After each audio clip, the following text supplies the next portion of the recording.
Hi everyone. This series is going to be a chapter-by-chapter response to the article Atheism written by Mariano.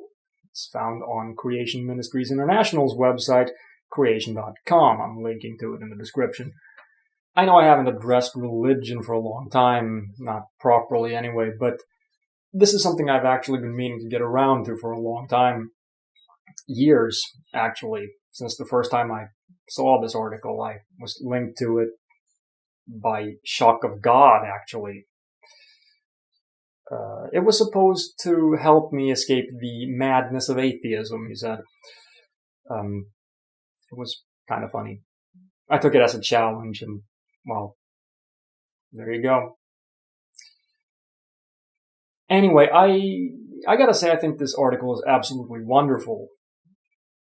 No, really. I mean, it's one of those things. It's just so much garbage in one place that just going through it chapter by chapter means I will get to say pretty much everything I have to say about the subject.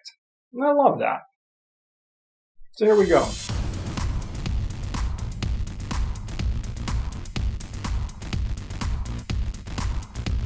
The first two chapters of this article deal with what atheism is. Basically, Mariano tries to present it as a religion. Let me explain. Atheism is the lack of belief in gods. That's it. That's all it is. Apparently this is really hard to understand, so I'll spend some time on this. A religion is a system of beliefs, typically involving the worship of some supernatural power. A religion is a packaged worldview. It may not be a complete worldview, but it's a packaged deal nonetheless. One of the purposes of religion is to provide answers to the great questions in life. What's the meaning of life? What happens after we die? What's good? What's evil? Where did we come from? Another important aspect of religion is that the answers it provides are to be believed based on faith. If it doesn't involve faith, doesn't attempt to answer any of those questions, and doesn't involve worship, how can it be a religion? Atheism doesn't answer any of those questions. It doesn't try to, and it doesn't have to. It's not a worldview. It's not a system of beliefs. It's not even a belief. There's nothing to have faith in. It's simply the absence of one particular belief, the belief that a God exists. Atheism isn't about what you do believe. It's about what you don't. If you're an atheist, you don't believe in gods. What you do believe is completely separate from your atheism. Basically, Chapter 1 argues that this definition is, well, wrong. We begin by looking at the etymology of the word atheism, and clearly the author didn't even bother to do a simple Google search. What he says is, and I'm paraphrasing here, but please check for yourself, atheism doesn't mean lack of belief in a god because amusement doesn't mean a lack of amusement. Indeed it doesn't, nor does apple mean lack of pull. But okay, amuse is a creature from Greek mythology, so at least it would make sense if the A in amusement was actually the Greek prefix meaning without, but that's not the etymology of that particular word. Amusement is derived from French, not Greek. Atheism, on the other hand, is derived from the Greek a meaning without and theos meaning a god. But still, this is irrelevant because, as the article points out, the etymology of the word does not dictate the use of it. I only bring this up because of the downright stupid comparison to other words that just happen to start with the letter A. Next, the author plays the atheists are sneaky and dishonest card. He says that atheists prefer this definition because it means they shift the burden of proof to the theist. Wrong. Regardless of how atheism is defined, theists make a claim. A god exists. Whether I reject that claim as unsupported or assert that the claim is false, the theist still has a burden of proof. It is the theist who brings this up precisely because he wants to get out of having to prove that his God exists. Dear theist, if your belief is justified, then prove it.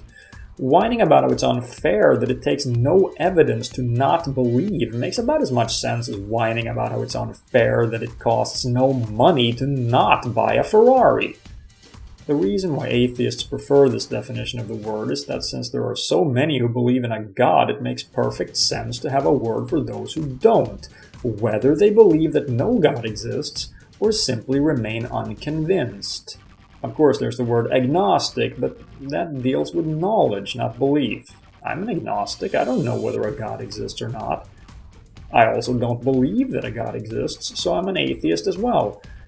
I've come across plenty of people who say things like, I'm an agnostic because I don't believe in any God, but I'm not an atheist.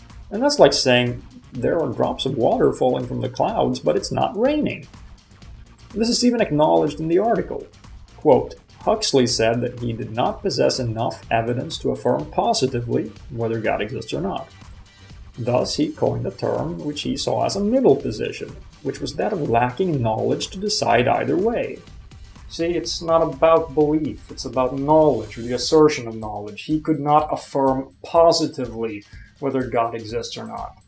The rest of Chapter 1 is spent pointing out how atheists don't act as if atheism is a mere lack of belief. The so-called New Atheism movement is described as being an anti-religion movement, and sure, I'll agree with that.